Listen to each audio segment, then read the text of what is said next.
ආයුබෝවන් හැමෝටම ඔයාලා හැමෝම හොඳින් පරිස්සමින් ඉන්නවා ඇති කියලා මම හිතනවා.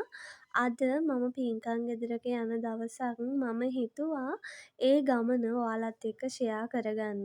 ඉතින් අපි දෙන්න ගමන පටන් ගත්තේ මෙන්න මෙහෙමයි. අපි දැන් යන්න තමයි පිටත් වෙන්න හදන්නේ. ඉතින් අද ලස්සන දවසක් වෙයි කියලා මම හිතනවා. මගේ දවස කොහොමද ගෙවෙන්නේ කියලා ඉතින් දිගටම මාත් එක්ක එකතු වෙලා බලාගෙන ඉන්න කියලා මං ඔයාලගෙන් ආදරෙන් ඉල්ලනවා. ඉතින් අපි දෙන්න මුලින්ම ATM මැෂින් එකට ගිහිල්ලා අපි දෙන්නගේ අතේ වියදමට අවශ්‍ය කරන සල්ලි ප්‍රමාණයත් අරගෙන මෙන්න මේ විදියට අපේ ගමන පිටත් වෙනවා. මං හරි ආසයි මගේ හස්බන්ඩ්නුත් එක්ක බයික් එකේ පිටිපස්සට වෙලා ලංකාව වටේම ඇවිදින්න යන්න. ඉතින් මේ අපේ ජීවිතවල තවත් ලස්සන මතක එකතු වෙන තවත් දවසක්. ඉතින් අපි දෙන්න මෙන්න මේ විදිහට අපේ ගමන පිටත් වෙන්න ඕනි ගම්පහට. අපි කුරුණෑගල ඉඳන් ගම්පහට යන්න ඕනි. ඉතින් මගේ හෙල්මට් එකත් උළඟ යන්න ගියා. ඉතින් අපි ආවා ඊට පස්සේ තෙල් ගහගන්න. තෙලුත් ගහගෙන දැන් ඉතින් පිටත් වෙන්න තමයි හදන්නේ. මේ තියෙන්නේ කුරුණෑගල තෙල් පරියන්තය. මෙතනින් තමයි ලංකාවේ ගොඩක් තැන්වලට තෙල් බෙදා හරින්නේ. ඉතින් මං ඔයාලටත් පෙන්නන්න ඕනි කියලා හිතුවා මෙතන. මොකද ගොඩාක් කට්ටිය දැකලා නැති දේවල් තියෙනවනේ. ඉතින් අපි දෙන්න මේ විදිහට අපේ ගමන ආපහු පටන් ගත්තා.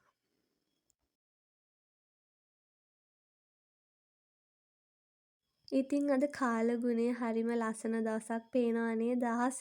හරිම ලස්සනයි.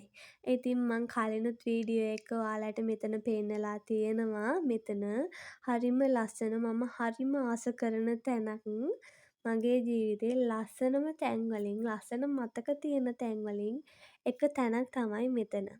ඉතින් ওই විදිහට පරිසරයේ සුන්දරත්වය විඳින ගමන් අපි දෙන්න ලස්සන කතා අපේ මතක පොතට එකතු කරගන්න ගමන් අපේ ජීවන ගමන යන ගමන් තමයි මේ ඉන්නේ. අපි දෙන්න මෙතනදි චුට්ටක් නැවතුණා. අපි දෙන්නගේ මහන්සිය නිමා ගන්න ඕනි. ඒ හින්දා පරිසරයේ චුට්ටක් සුන්දරත්වය විඳින්න ඕනි හින්දා අපි දෙන්න චුට්ටක් නැවතුණා මෙතනින්. ඉතින් ওই විදිහට තමයි ඉතින් අපේ ජීවිතේ අපේ ආදරේ ගත වෙන්නේ. ඉතින් අපිට මහා ලොකු දේවල් ඕනේ නෑ සතුටින් ඉන්න. චූටි දෙයක් බලාපොරොත්තු වෙලා චූටි දෙයකින් හරි සතුටු වෙන්න පුළුවන් නම් ඒ හොඳටම ඇති. ඉතින් පේනවා නේද හරි ලස්සනයි. අපේ ලංකාව කොච්චර ලස්සනද කියලා හිතෙන්නේ මට මේ වගේ ලස්සන තැන් දැක්කහම තමයි. ඉතින් මම ඒ ලස්සන ඔයාලත් එක්ක බෙදා ගන්න ඕන හින්දා තමයි මේ වීඩියෝ එකකින් ඔයාලටත් ඉතින් චුට්ටක් හරි මගේ මතක පොතට එකතු කරගන්න ලස්සන මතක ඔයාලත් එක්ක බෙදාගන්නේ. ඉතින් අපි දෙන්න ආපහු අපේ ගමන පටන් ගත්තා. මම මාක්ස් එකක් පාවිච්චි කරනවා පාරේ යද්දි මොකද දූවිල්ල සැර වැඩි මේ දවස්වල ඒ හින්දා. ඉතින් පාර අයිනේ මේ දවස්වල හරියට තියෙනවා දොඩම් විකුණන්න ආනයනය කරන ලද දොඩම් තමයි මෙව්වා. ඒ වුණාට ඉතින් අපි හැමෝම ගොඩාක් ආසයිනේ මේ දොඩම් වලට ඒ වගේ තියෙන රස හින්දාම. ඉතින් ওই විදිහට මම දොඩම් ටිකුත් අරගෙන අපි ආපහු අපේ ගමන පිටත් වුණා. ඉතින් මම යනකොට මග දිගට සුද්ද කර කර දොඩම් බිකි ගගහ මගේ හස්බන්ඩ්ටත් කව්ව මමත් කන ගමන් තමයි ඉතින් මේ ගමන අපි ගියේ. හරි ලස්සන දවසක් ඉතින් මෙදා අපිට.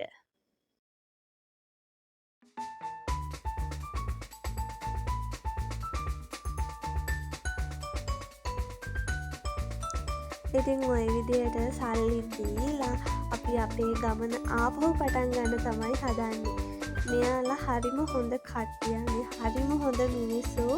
මට දොඩම් ගෙඩි දෙකක් වැඩිපුරක් දුන්නා. ඉතින් ඔයාලගේ ව්‍යාපාරය දිනෙන් දින දියුණු වෙන්න ඕනේ. ඉතින් අපි තවත් තැනකින් නැවැත්තුවා.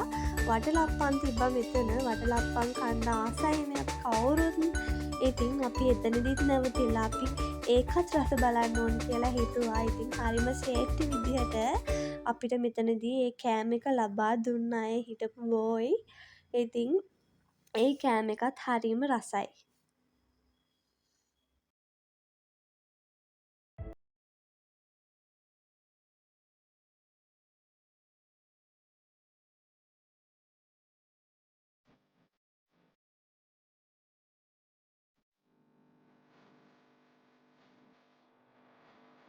ඉතින් මේ වගේ තැනක් දැක්කොත් ඔයාලත් පුළුවන් විදිහට තවත් කෙනෙක්ට සපෝට් එකක් විදිහට හරි ඒ දේවල් අරගන්න කියලා තමයි ඉතින් මං ඉල්ලන්නේ.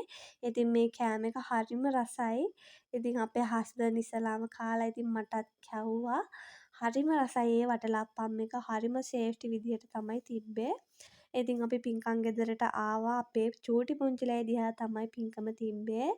මගේ හස්බන්ඩ්ගේ සීයා නැති වෙලා සීයාගේ 3 මාසේ දානේ තමයි තිබ්බේ. ඉතින් අපි එනකොට බාගෙට බාගයක්ම වැඩ ඉවරයි. ඉතින් අපිට කරන්න දෙයක් තිබ්බෙම නැති තරම් අපි යනකොට හවස 4ට විතර තමයි වෙලාව දැන්. ඉතින් අපි මෙන්න මේ විදිහට ගෙදර ඇතුළට ගියා. ඉතින් මගේ හස්බන්ඩ් ওই විදිහට චුට්ටක් ඉතින් මොනාද කරන්න ඕනි කියලා බැලුවා. ඉතින් අපිට ඊට පස්සේ චූටි පුංචි හදලා දුන්නා අනෝදා ජූස් එකක්. අනෝදා කියන්නේ හරිම ගුණ කෑමක්නේ. ඉතින් දැන් හාමුදුරුවෝ වඩින්න වෙලාවත් හරිම ළඟයි. ඉතින් ওই විදිහට ඔක්කොම ලෑස්ති කරලා තමයි තියෙන්නේ. ඉතින් මේ වෙද්දි අපි සුදු ඇඳුම් ඇඳගෙන එහෙම තමයි හිටියේ. ඉතින් සීයේ ඔයාට නිවන් සුව අත් වෙන්න ඕනි කියලා මම ප්‍රාර්ථනා කරනවා. ඔයා හරිම හොඳ විදිහට සතුටින් ජීවත් වුණ මිනිහෙක්. ඉතින් ඔයා ඉන්න තැනක සතුටින් ඇති කියලා අපි හිතනවා.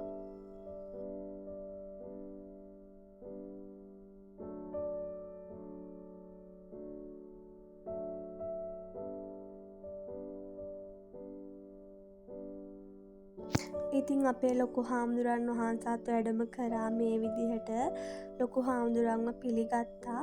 පිළි අරගෙන දැන් බණ ඉවර වෙලා දාන වෙලාව තමයි මේ ආපු බණ අහන්න ආපු කට්ටියන්ට කෑම ලෑස්ති කරා. මේ දෙවැනි දවස පින්කම උදේ පින්කමට කෑම පළතුරු ලෑස්ති කරන ගමන් තමයි අපි දෙන්න හිටියේ. ඉතින් සීයේ ඔයාට මේ කරපු සේරම සියලුම පින් අනුමෝදන් වෙන්න ඕනි කියලා මං ඉතින් ප්‍රාර්ථනා කරනවා. මගේ වීඩියෝ එක මෙතනින් මං නවත්තන්න හිතනවා. ඉතින් මං අදට ගිහින් එන්නම්. හැමෝම පරිස්සමින් බුදු සරණයි. හැමෝම පරිස්සමින් ඉන්න ඕනි.